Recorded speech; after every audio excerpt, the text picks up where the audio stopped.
জানেন কি রথে মাসির বাড়িতে এসে কি কি ভোগ নেন জগন্নাথ দেব? তবে শুনুন, দিন কয়েক আগেই হয়ে গেল রথযাত্রা উৎসব। দেশের বিভিন্ন প্রান্তে মহা সমারোহে পালিত হয় এই উৎসব। ঠিক তেমনই নদিয়ার মন্দির নগরী মায়াপুর ইস্কন মন্দিরে রাজাপুর থেকে নিয়ে আসা হয়েছিল জগন্নাথ দেব, বলদেব ও সুভদ্রা দেবীকে।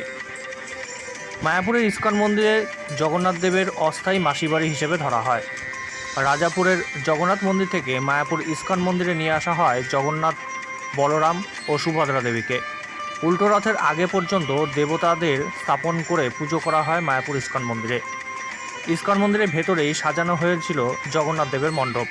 প্রতিদিন ভক্তের ঢল দেখা যাচ্ছে চোখে পড়ার মতো। ভোর 4:30টার সময় শুরু হয় মঙ্গল আরতি। এরপর প্রতিদিন দুপুর 12:30টার সময় 56 ভোগ দেওয়া হয় জগন্নাথ দেবের সামনে। দেশ বিদেশের বিভিন্ন ধরনের খাবার রাখা হয় বিগ্রহের সামনে। তার মধ্যে থাকে pasta, burger, cream roll, donut ও আরও রকমারি খাদ্য। দেশ বিদেশের বহু ভক্তরা প্রতিনিয়ত আসছেন জগন্নাথ দেবকে দর্শন করতে। জগন্নাথ, বলরাম ও সুভদ্রা মহারানী সোনার আবরণে সজ্জিত হন এই দিন। আশা করা যাচ্ছে ভক্তের সমাগম এদিন ছিল চোখে পড়ার মতো। উল্টো রথের আগে পর্যন্ত প্রতিদিন চলবে মঙ্গল আরতি ও 56 ভোগ আরতি। এছাড়াও প্রতিদিন জগন্নাথ দেবের 8টি শ্লোকে আরতি হয় মায়াপুর ইস্কন মন্দিরে।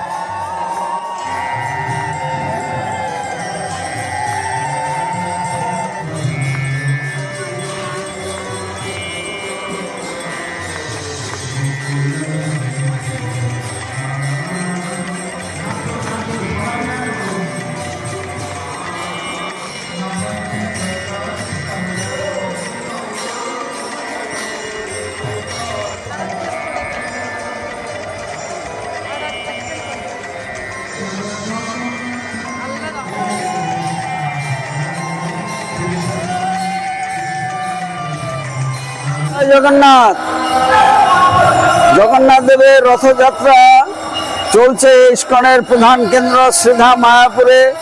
রাজাপুর থেকে 5 কিলোমিটার অতিক্রম করে 3টি সুসজ্জিত রথ জগন্নাথ, বলদেব, সুভদ্রা মহারানী মায়াপুরে এসেছেন 7 তারিখে এবং রিটার্ন রথ হবে 15 তারিখে।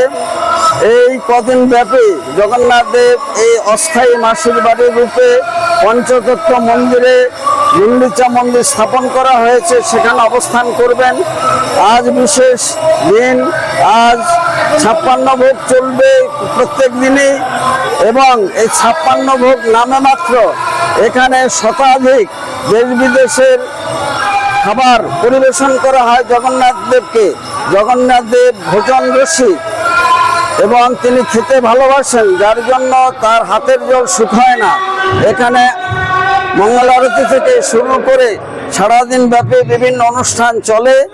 সেই উপলক্ষে নামে 56 ভোগ, কিন্তু দেশ বিদেশের বিভিন্ন খাবার, পিজা, পাস্তা থেকে শুরু করে কেক, লাড্ডু, খাজা, গজা, তার প্রিয় কাঁঠাল, বিভিন্ন রকম ফল, মিষ্টি এবং বিভিন্ন রকমের সেটি শতাধিক আইটেম পরিবেশন করা হয় এবং প্রত্যেক দিন 2000 লোকের মধ্যে এই প্রসাদ বিতরণ করা হয়।